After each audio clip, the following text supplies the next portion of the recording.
یاد کرا دی, اس کا ضمیر اس طرح زندہ کر دیا کہ ایک شخصیت حضور کی بارگاہ میں کھڑی ہے اور عرض کرتے حضور مجھے پاک کر دے. کسی نے دیکھ نہیں لیا, کوئی مار مار کے منا کے نہیں لائے, معاذ اللہ کوئی گرفتار کر کے نہیں لایا. یہ آپ کو بخاری مسلم میں ملے گا, وہ خود حاضر ہوئے, مجھے پاک کر دے. تو حضور نے فرمایا جاؤ, کیا بات کر رہے ہو. پھر آئے, حضور پاک کر دے. پھر آئے, حضور مجھے پاک کر دے. فرمایا کیا ہوا. حضور غلطی کر بیٹھا ہوں, مجھ سے ناپاکی سرزد ہو گئی. نبی پاک علیہ الصلوۃ والسلام نے فرمایا پتہ کرو دیوانہ تو نہیں ہے, مجنون تو نہیں. عرض کی حضور نہیں, قبا ٹھیک ہے. فرمایا اس کا کوئی منہ سونگھے, کوئی نشہ آور چیز تو نہیں کھا بیٹھا. کہ یا رسول اللہ نہیں, بالکل ٹھیک. پھر روئے, کہ کریم مہربانی کرے, مجھ سے غلطی ہو گئی, مجھے پاک کر دے. اللہ کے حبیب علیہ السلام نے سزا کا اعلان کیا, لوگوں نے پتھر مارے, پھر ان کا انتقال ہوا. پھر لوگ پریشان تھے, کوئی کہہ رہا تھا کہ یہ ہلاک ہو گیا, اتنا بڑا جرم کیا, اور پھر اس پر حد جاری کی گئی, اسے سزا ملی, اور کچھ کہہ رہے تھے نہیں نہیں بخشش ہو گئی. اب لوگ دیکھ رہے تھے کہ محبوب ان کے بارے میں کچھ کہیں. اللہ کے رسول نے پتہ کیا فرمایا. حضور فرمانے لگے اس نے تو اتنی خوبصورت اور عظیم توبہ کی ہے کہ اگر اس کی توبہ ساری امت میں بانٹ دوں تو اللہ سب کی بخشش فرما دے گا. اس لیے کہ انہیں اپنے گناہ کا احساس ہوا, انہیں اپنی غلطی ان کے ضمیر نے انہیں جھنجھوڑ کر بتائی ہے, ان کے اندر ندامت پیدا ہوئی ہے. یہ بندوں کے سامنے اپنا معاملہ صاف نہیں کرنا چاہ رہے تھے, وہ اپنے رب سے اپنا تعلق ٹھیک رکھنا چاہ رہے تھے. وہ صرف اپنا منہ دھو کے اپنے چہرے سے مٹی نہیں اتارنا چاہ رہے تھے, وہ چاہ رہے تھے دل مزکی ہو, باطن صاف ہو, میرا تزکیہ اس طرح کا ہو کہ میرا رب مجھ سے راضی ہو. احساس پیدا ہو جاتا تھا کہ اللہ ناراض ہو گیا, مالک ناراض ہو گیا تو کیا بنے گا. یہ چیز حضور نے پیدا کر دی.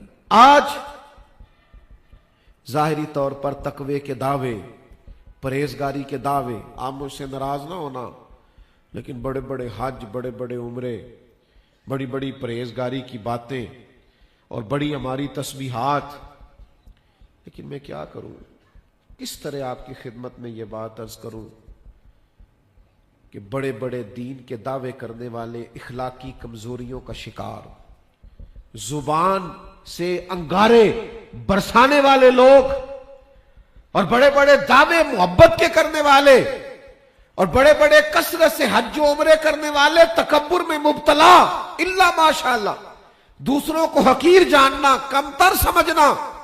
یہ آپ کے حج نے آپ کو سکھایا, یہ آپ کے عمرے نے آپ کو سکھایا.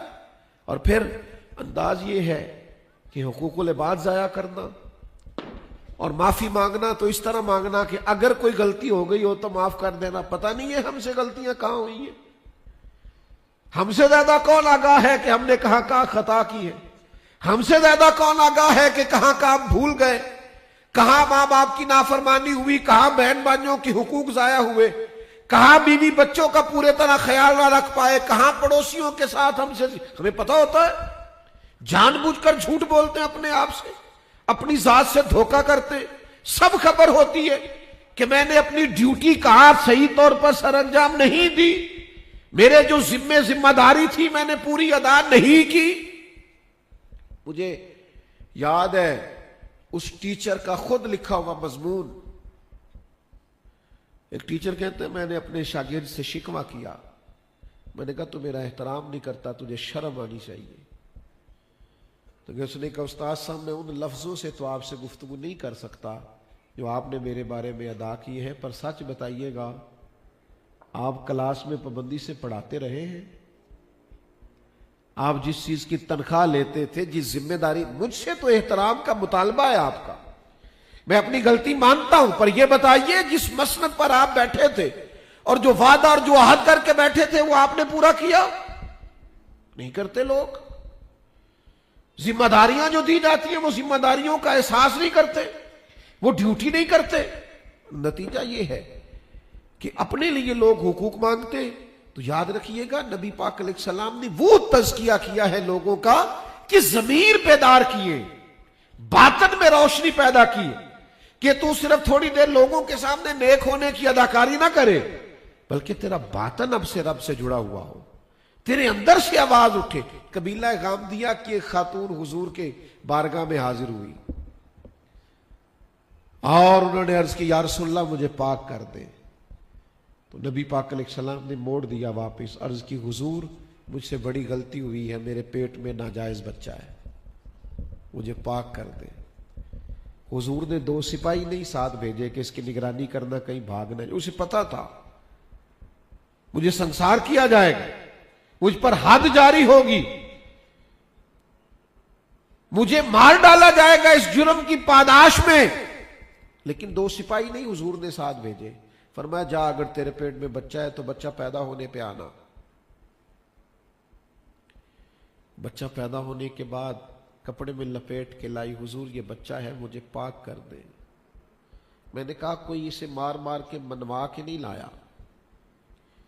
نبی پاک علیہ السلام نے لوگوں کا تزکیہ اس طرح کیا ہے کہ ضمیر بیدار کر دی۔ گناہ ان کو تنگ کرتا، تڑپاتا، کہیں بھول جاتے تو انہیں درد ہوتا، کہیں خطا کر بیٹھتے تو وہ غلطی ان کی نیند لے جاتی۔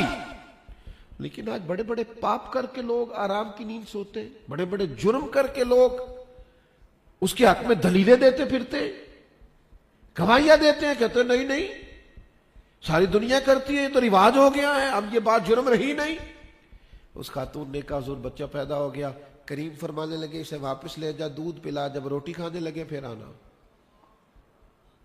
وہ پھر آئی کچھ عرصے کے بعد، اور بچے کے ہاتھ میں روٹی کا ٹکڑا تھا، اور گویا روئی پڑی، حضور مہربانی کر دیں، مجھے پاک کر دیں۔ یہ بچہ روٹی کھانے لگا ہے، اللہ کے حبیب نے وہ بچہ ایک صحابی کے سپرد کیا پرورش کے لیے، اور پھر فرمایا کریم محبوب علیہ الصلوۃ والسلام نے کہ اسے لے جاؤ اور اس کو سزا دو۔ اسے بھی سزا دی گئی، اس کا بھی انتقال ہو گیا، پر صحابہ فرماتے ہیں پتہ اس کا اعزاز کیا تھا؟ پھر اسے غسل دیا گیا اور جنازہ اس کا مدینے والے محبوب نے پڑھایا، نبی کریم نے جنازہ پڑھایا، حضور نے۔ کیوں؟ اس لیے کہ وہ جو اس کے اندر توبہ کا احساس ہے، وہ جو اس نے ندامت کی ہے کہ میں بھول گئی، مجھے اللہ کے ساتھ اپنا معاملہ درست کرنا ہے، کیا کروں میں، کیسے آپ سے عرض کروں کہ ہم سب کو راضی کرنے کے چکر میں ہیں، سب کو خوش رکھنے کے چکر میں، اور تھک گئے ہیں لوگوں کو خوش کرتے کرتے، لیکن ایک ذرا سی غلطی ہوئی نہیں کہ لوگ تو کہتے ہیں اوہو تو شروع سے ہی ایسا ہے۔ ایک ذرا سی خطا ہوئی نہیں، ذرا سا کسی کے مفادات کو چوٹ پہنچی نہیں کہ لوگ پھینک دیتے۔ ہم اپنے اللہ کے ساتھ اپنا معاملہ درست نہیں کرتے، عمر بیت گئی، لوگ